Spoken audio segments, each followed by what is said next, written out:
Il me revient donc la charge d'animer cette matinée consacrée aux enjeux de connaissance. Donc animer, modérer si nécessaire, et puis surtout être le gardien du temps. Donc ça, je serai effectivement un gardien du temps impitoyable. Alors je tiens à dire que dans cette assemblée extrêmement savante, je vais faire un peu office et figure de Candide, car je ne suis pas du tout spécialisé de la question des lycées. Mais l'inventaire, je sais ce que c'est, puisque je suis responsable de l'équipe des chercheurs et photographes au sein du service patrimoine et inventaire à Site de Bordeaux.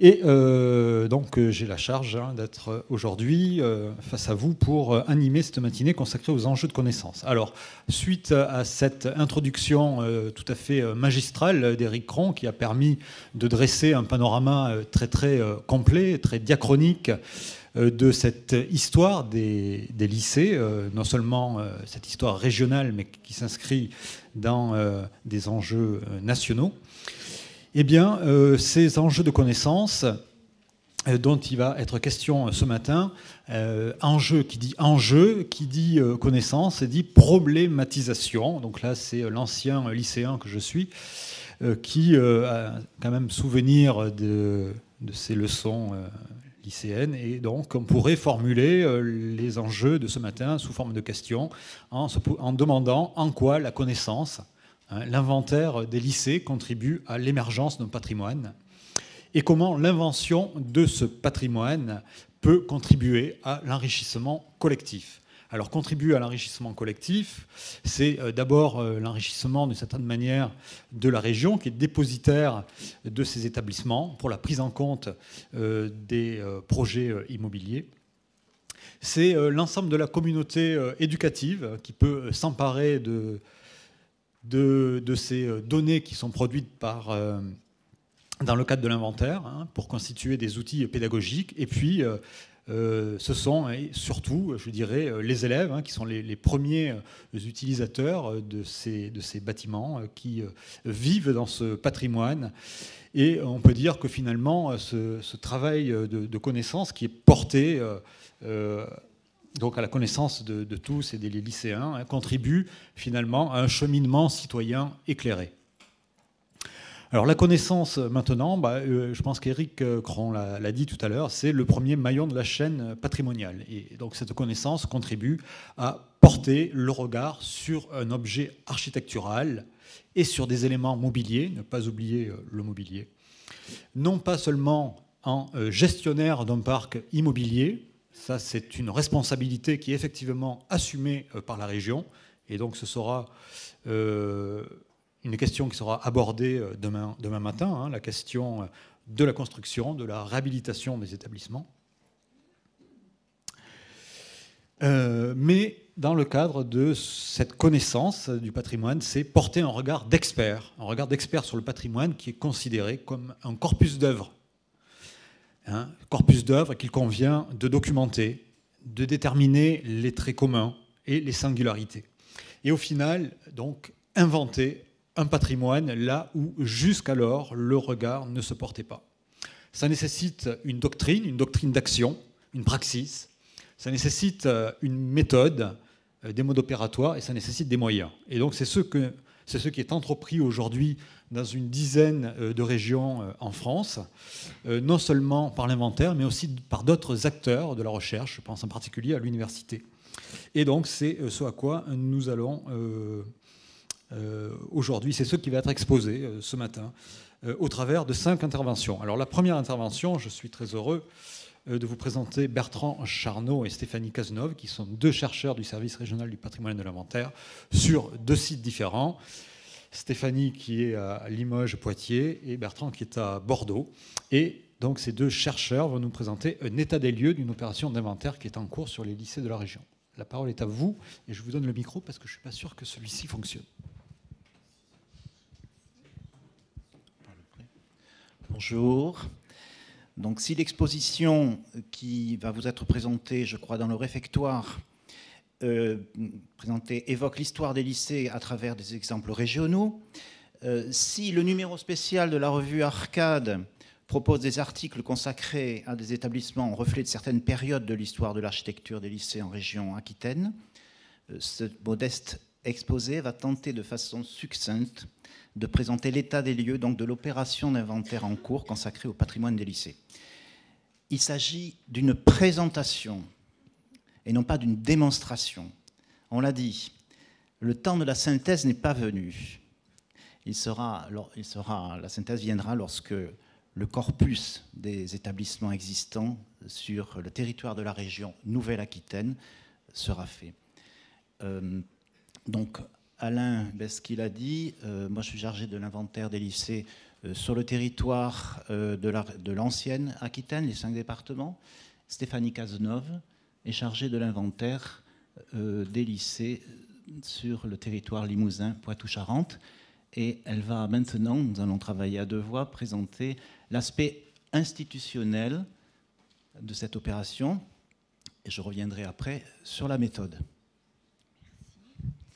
Alors, comme Alain vous l'a dit tout à l'heure, donc depuis 1986, avec les lois notamment de la décentralisation, les régions sont désormais donc responsables de la construction, de l'équipement et du fonctionnement des lycées publics et privés qui sont donc sous contrat, mais également de l'accueil, de la restauration ou encore donc de l'hébergement des lycéens. La direction de la construction et de l'immobilier donc des régions a en charge donc un patrimoine, vous vous rendez compte, sur les 3 expressions vraiment monumentales, considérables, qu'elles doivent à la fois entretenir, restructurer et étendre pour s'adapter donc aux besoins de la population lycéenne. Donc vous verrez notamment demain une matinée qui sera notamment consacrée à plusieurs interventions de nos collègues donc de la direction de la construction et de l'immobilier. Depuis la décentralisation donc effective des services de l'inventaire général donc, qui a eu lieu en 2017, 10 régions se sont donc intéressées à la question du patrimoine des lycées, notamment donc, nos collègues de l'Auvergne-Rhône-Alpes, des Hauts-de-France, Grand Est, Bretagne, Île-de-France, Normandie, pour ne citer que. Cette thématique commune permet, et encore aujourd'hui, aux équipes de l'inventaire donc, de collaborer et d'échanger avec les autres services régionaux. Cette opération d'inventaire donc, des lycées lancée pour ce qui concerne la région Nouvelle-Aquitaine a donc été à l'initiative du site de Bordeaux en 2016 et elle a eu donc un double objectif. Le premier objectif, d'une part, c'est donc de contribuer à la connaissance du patrimoine immobilier et du 1% artistique. D'autre part, de sensibiliser donc les lycéens sur le patrimoine architectural de leur établissement, par le biais notamment d'un inventaire participatif en partenariat avec le rectorat, donc d'un projet qui s'appelle Histoire de Bahut, dont Eric tout à l'heure vous a donné quelques clés et dont vous aurez plusieurs présentations dans la suite de la journée. Je vais donc repasser donc la parole à Bertrand, qui va donc vous exposer un petit peu les clés de cet inventaire. Donc, il s'agit d'un inventaire du patrimoine architectural et mobilier architectural. On sait ce que ça veut dire. Mobilier concerne essentiellement les œuvres artistiques du 1% et les collections pédagogiques. La devise de l'inventaire reste toujours étudier, recenser et faire connaître. Entrons dans le vif du sujet. La Nouvelle-Aquitaine compte 296 lycées publics. La partie ancienne Aquitaine, dans ces 5 départements, compte 156 lycées. L'opération, comme l'a dit Stéphanie, ayant commencé en 2016, d'ailleurs par les recherches de Laetitia Maison-Soulard, qui a commencé cette année-là, et qui elle-même a imaginé, et en parlera cet après-midi, je crois, c'est elle qui a imaginé l'opération Histoire de Bahut. Sur ce corpus de lycées ont été étudiés en Ancienne-Aquitaine 76 lycées. On a donc un rapport de mi-étape, à peu près. La synthèse viendra donc, comme je l'ai dit, lorsque ce corpus sera étudié. Les conditions de l'enquête maintenant, donc on l'a dit, un chercheur à Bordeaux, une chercheuse dans le région Limousin Poitou-Charentes. C'est une enquête thématique, c'est une opération classique de l'inventaire qui a déjà été expérimentée pour les hôpitaux, les observatoires, le patrimoine de la villégiature, le patrimoine industriel, le corpus Vitrae-Arum. La méthode, c'est la méthode classique. On suit les principes, méthodes et conduites de l'inventaire général. Et pourquoi une enquête exhaustive?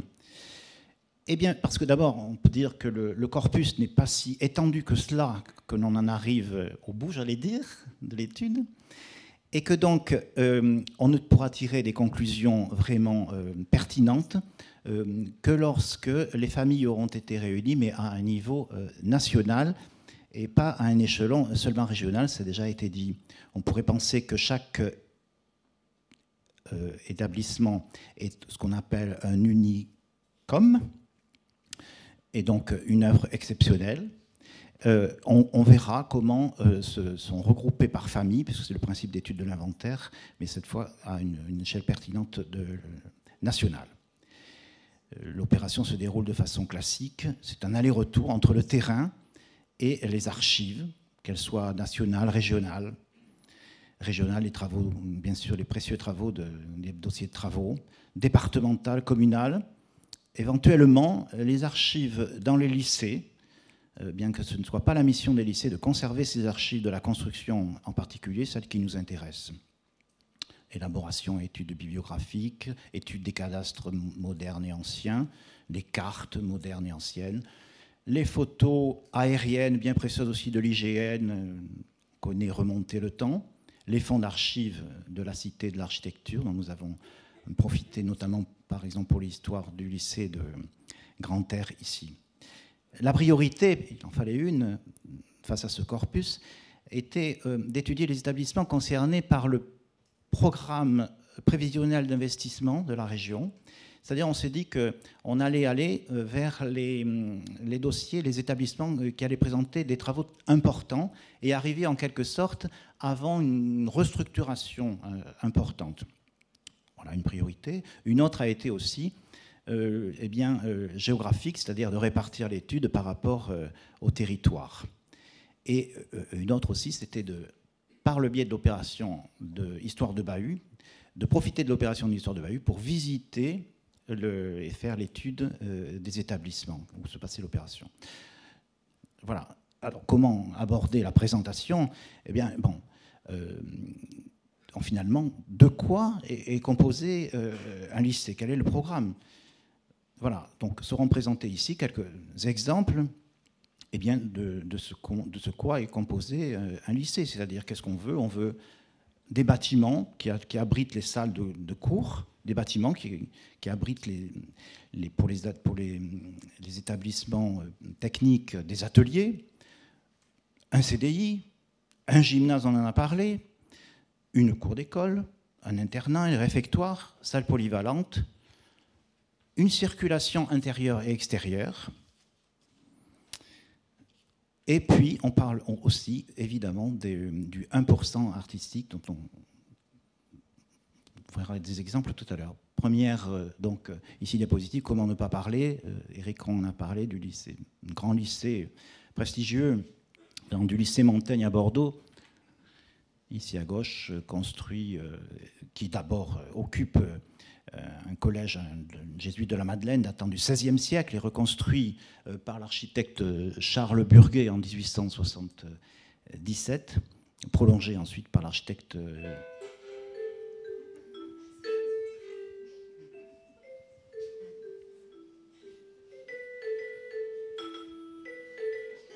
Marius Faget. Le lycée Montesquieu, à côté, construit sur l'emplacement d'un établissement médical et qui a été construit par l'architecte Jacques Valleton, puis ensuite l'architecte Henri Vert dans les premières années du XXe siècle. Les lycées, il n'y a pas que les lycées agricoles qui occupent d'anciennes demeures. Elle passe pas là,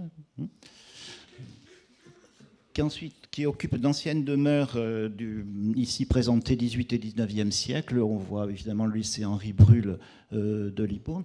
Ces demeures, maisons de campagne, quand c'était à la campagne, ou comme ici, Camille Julien à Bordeaux en pleine ville, abritent le plus souvent les bureaux de l'administration. évidemment, les lycées de la grande période des Trente Glorieuses, une architecture parfois critiquée, si on peut dire. Donc la période où il fallait construire beaucoup pour accueillir la période du baby-boom. On reconnaît là les bars et on parlera de la trame de 1,75 m qui a été donc, ensuite un petit peu, dont on s'est émancipé. Ces bars ici présentés sous forme de cartes postales qui maintenant ont été, mais c'est un autre sujet, réhabilités, comment dire, rhabillés. Voilà. Une architecture plus récente, donc, comme le lycée de Lormont, le lycée Les Iris, on voit construit dans les années 92, cette fois ex nihilo. Un exemple avec Jacques de Romas à Nérac, d'un lycée qui a des bâtiments qui datent des années 70 et qui donc a été réhabilité et donc reconstruit, pas tout à fait reconstruit, mais donc on a, comment vous dire, harmonisé l'ensemble par un système de bardage qui peut être métallique ou de résine. Voilà. On parle aussi dans la composition d'un lycée de l'accueil et donc de ce qu'on appelle l'agora, qui par exemple pour le lycée que l'on aperçoit, le lycée de la Mer à Gujan-Mestras, qui est tout à fait à côté d'ici, au bord du bassin, cet accueil, cette agora tout à fait spectaculaire où on voit les élèves tout groupés sur des gradins. On a dit que le lycée abritait des salles de classe que l'on voit ici. On dit encore que le mobilier concerne donc le 1% artistique ou les collections et ne pas le mobilier de série sur lequel on est assis, mais qui est pris en compte dans un sens indirectement, puisque lorsqu'on fait ces photographies de salles de classe, qu'elles soient des salles de physique ou des salles d'autres salles, est visible sur les images et finalement rendent l'aspect datant de ce mobilier. Voilà, la circulation intérieure indispensable pour gérer les flux, avec par exemple le lycée Camille Julien, dont on voit un petit peu l'aspect ancien, des couloirs donc très rectilignes, dont on a voulu s'affranchir un petit peu, par exemple à la Morlette à côté, ou même après de Cordy à Sarlat, où on a rompu un peu l'aspect rectiligne et tunnel des couloirs, et que l'on a rendu lumineux et très designé, si on peut dire comme ça. Voilà. Qui contribue aussi à la circulation, c'est évidemment les cages d'escalier et les passerelles, avec ici encore des éléments de dates différentes. Camille Julien dans les années 40 et à Hendaye un peu plus avant dans les années 60. L'aménagement des ateliers pour les lycées techniques est évidemment quelque chose de très intéressant et très important, surtout quand il nécessite des bâtiments spécifiques. On parlera certainement cet après-midi ou demain du lycée Frédéric Estève à Mont-de-Marsan. On en voit ici l'exemple de cet atelier gigantesque de réparation automobile. Autre aménagement et comment dire, construction indispensable, enfin élément indispensable d'un lycée maintenant, c'est aussi les salles polyvalentes. Par exemple, nous sommes dans la salle polyvalente du lycée Grand Air avec ces éléments qui permettent à la fois de faire des spectacles ou de recevoir ou de différentes activités. On a parlé aussi de l'éducation physique très importante. On voit là différents exemples, des dates différentes. Le lycée de Couffignal à Villeneuve-sur-Lot, construit par l'architecte Paul Lagneau, une dynastie d'architectes. Paul Lagneau qui a construit aussi le lycée à côté tout à côté de Couffignal, le lycée Georges Lègue, merci, avec exactement le même type de gymnase. On parlera aussi certainement cet après-midi de lycée Václav Havel construit à Bègle, avec cet exemple très moderne de l'architecte Philippe Véron, qui parlera peut-être de son œuvre, avec d'autres éléments maintenant que l'on introduit, c'est-à-dire la salle de muscu dans certains lycées. Voilà.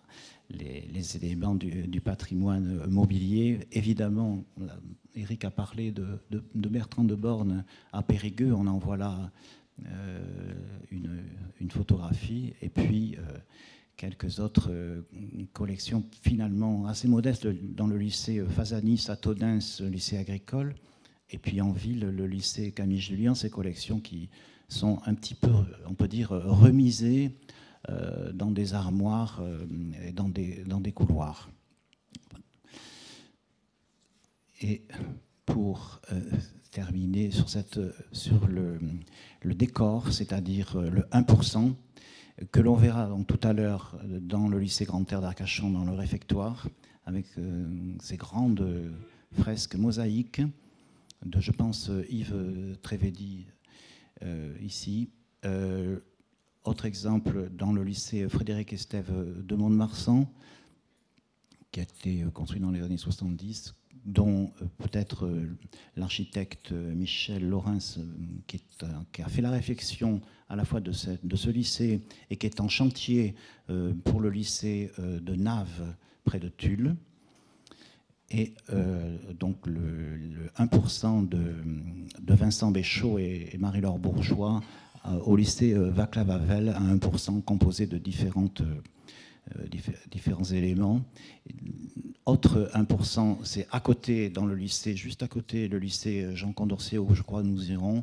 On voit un petit peu l'œuvre de Klaus Schulze, qui est un homme allongé, qui est une grande œuvre que l'on verra lorsque nous irons dans ce lycée. Je passe la parole à Stéphanie Cazenove. Alors, moi, on va être sur un état des lieux un petit peu différent, puisque Bertrand, ça fait quelques années qu'il travaille sur les lycées.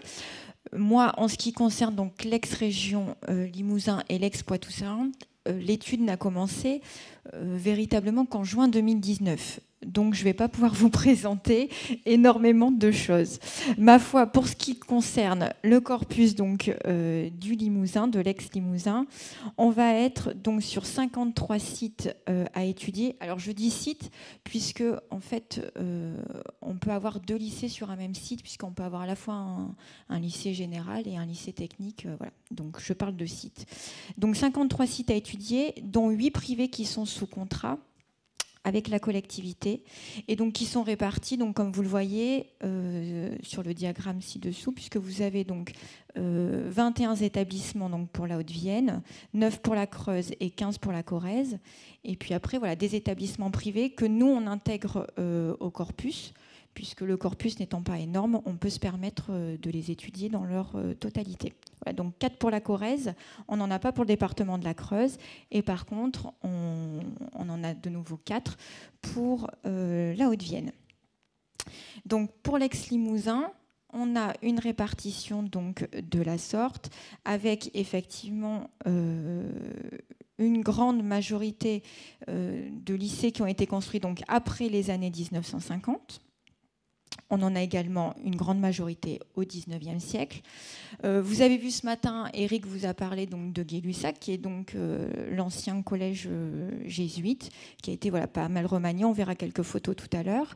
Et j'ai une construction donc contemporaine, qui est donc une construction issue de la région, qui est donc le lycée Maryse-Bastier, que vous avez vu en ouverture sur la première diapo. Pour les établissements donc picto-charentais, donc on a un corpus total donc de 84 établissements publics que vous pouvez voir donc sur la carte et 21 privés. Répartis donc comme vous le voyez là. Donc là, sur les 4 départements, on a quand même, on n'a pas de très grosses différences contrairement au Limousin, puisque 27 pour la Charente-Maritime, 17 pour la Charente, les Deux-Sèvres, 17 établissements, et pour la Vienne, 23. Voilà, quelques établissements privés, c'est pareil, normalement, ils feront partie du corpus à étudier. Alors, moi, je vais vous présenter donc quelques établissements. Alors, il est bien évident, tout à l'heure, je vous ai parlé de Maryse-Bastier. Nous, il y a quand même un rapport à faire par rapport à mon collègue de Bordeaux, puisqu'il faut prendre en compte la démographie de la population. Voilà, plus on est nombreux, plus on a à construire. Nous, en Limousin, c'est ce qui explique aussi que nous n'avons qu'un seul établissement construit récemment. Voilà, et idem pour le Poitou-Charentes. Donc devant vous, bon, vous l'avez vu déjà tout à l'heure, mais je vous montre quand même donc le lycée Gay-Lussac qui est donc à Limoges, qui est donc à la base c'est une simple maison d'école de garçons qui a été donc édifiée au XVIe siècle, puis après il est devenu collège jésuite, et ce sont les jésuites donc qui vont l'agrandir et notamment le doter donc d'une chapelle. Vous avez ici une vue intérieure donc de la chapelle avec notamment le retable, qui est un retable majestueux. Là, donc, le lycée Pierre Caramino donc à Égletons, on en a parlé beaucoup en introduction, puisque c'est une ancienne donc, ENP, une ancienne école nationale professionnelle. C'est les ancêtres en fait des lycées techniques. Nous, on a la chance en Limousin, en ex-Limousin, d'en avoir 2, puisqu'à la fois donc, le lycée Pierre Caramino et à la fois donc, le lycée Turgot, qui viendront vous présenter voilà, plusieurs travaux. On verra aujourd'hui une de leurs présentations et demain avec notamment Monsieur Dejamet qui viendra prendre la parole autour de la table ronde.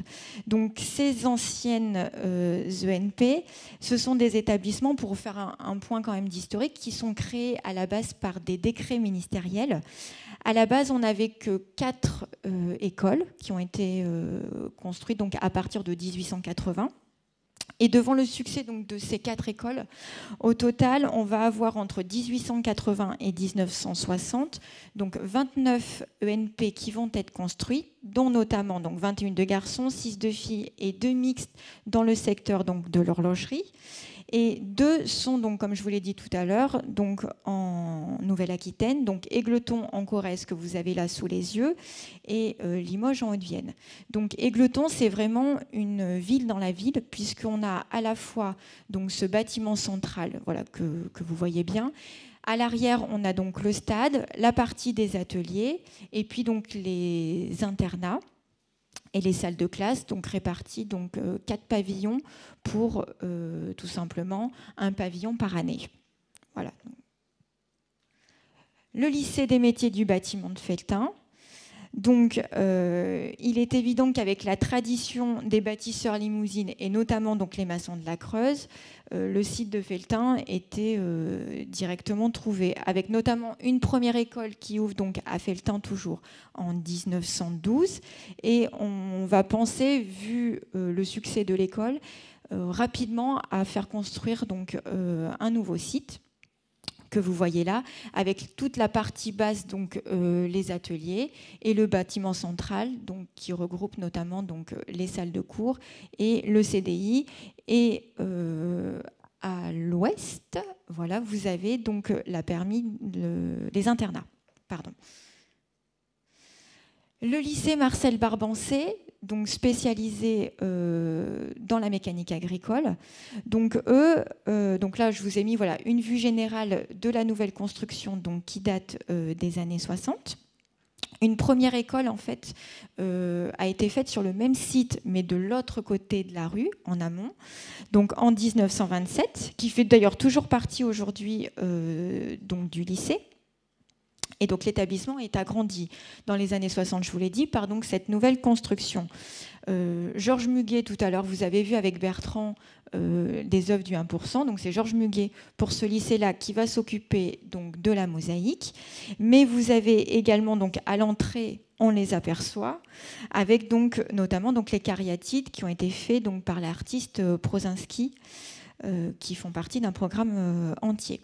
Vous avez juste, je vous ai mis quand même 2 photos donc, de tracteurs anciens, puisque eux, leur collection pédagogique, ce sont des tracteurs qui datent pour les plus anciens donc, de la fin du 19e siècle, et pour les plus récents, donc de 1960-70. La particularité, c'est que les élèves travaillent tous les jours sur ces anciens tracteurs qui, au départ, quand ils arrivent à l'école par des dons, ne fonctionnent pas.